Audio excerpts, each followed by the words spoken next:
At sa punto ito, makakausap naman po natin si Marikina Mayor Del de Guzman. Mayor, magandang hapon. Si PR Kanghel po ito.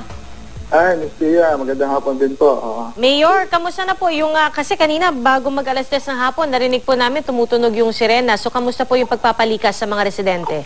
Yung mga 3 o'clock na sirena, yung pinaka alam po natin na yung ating ilog ay umabot na sa 18 meters watermark, ano? Oho. Kaya, ibig sabihin, lahat na mga maunel na maaaring abutin ng pagbaha ay kailangan na lumita.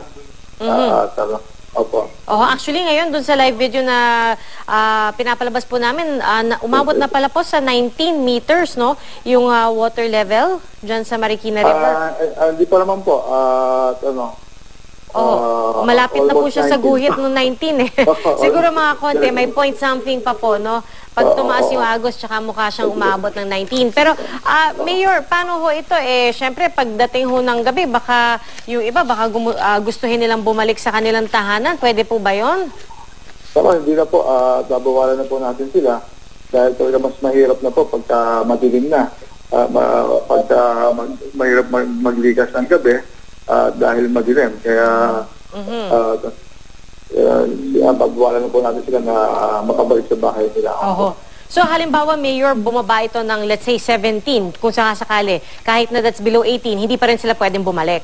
Baka hindi na po natin payagan na muna. Pero talagang meron pong minsan, mga amalang tahanan, sila yung aalis at sila yung pupunta sa kanilang mga bahay dahil aabangan nila yung pagbaba ng tubig para sila lang mas madaling maglinis. Yung mga putik nito ay madali nilang mahugasan habang bumababa ang tubig. Mayor, di ba tukoy na rin naman po yung mga evacuation centers kung saan pwedeng pumunta? Alam na yan ng mga residente. Alam na po nila yan. Hindi pa man po bumabagyo, may mga exercises tayo, mga drill na kung mga ganito, alam nila kung saan sila pupunta. Nga lang po, talagang kailangan pa natin na kung di man natin na perfect ngayon, at least meron tayong nakikita ang kaayusan kahit paano. So, kamusta naman po yung mga sitwasyon doon sa evacuation centers? Okay naman.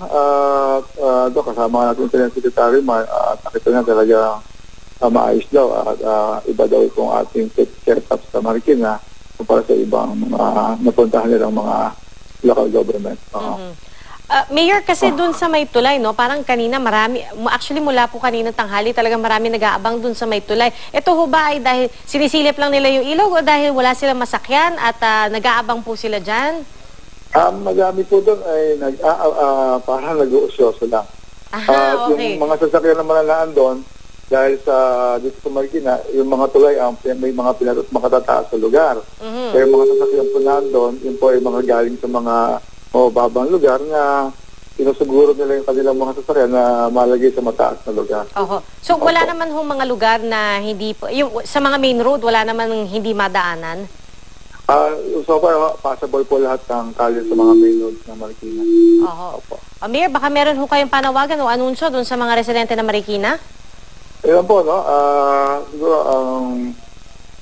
itong nararanasan natin ngayon ay hindi naman kasing bigat ng undoy o ng habagat, pero kailangan din po na tayo ay magmatsyag din, no? Mag-monitor tayo at nang sa ganoon ay maligtas po tayo dahil mahirap na po, lalo na yung mga nasa tabing ilog na pinalikas na natin, huwag na po muna kayong bumalik at kung sakali may naiwan pa po dyan, hanggat maliwanag pa po, lumitas na po tayo, mas mahirap po tayo abutin ang dilim sa mga lugar na yan. Marikina Mayor Del de Guzman, maraming salamat po sa inyo. Thank you po, Ms. Pia. Thank you.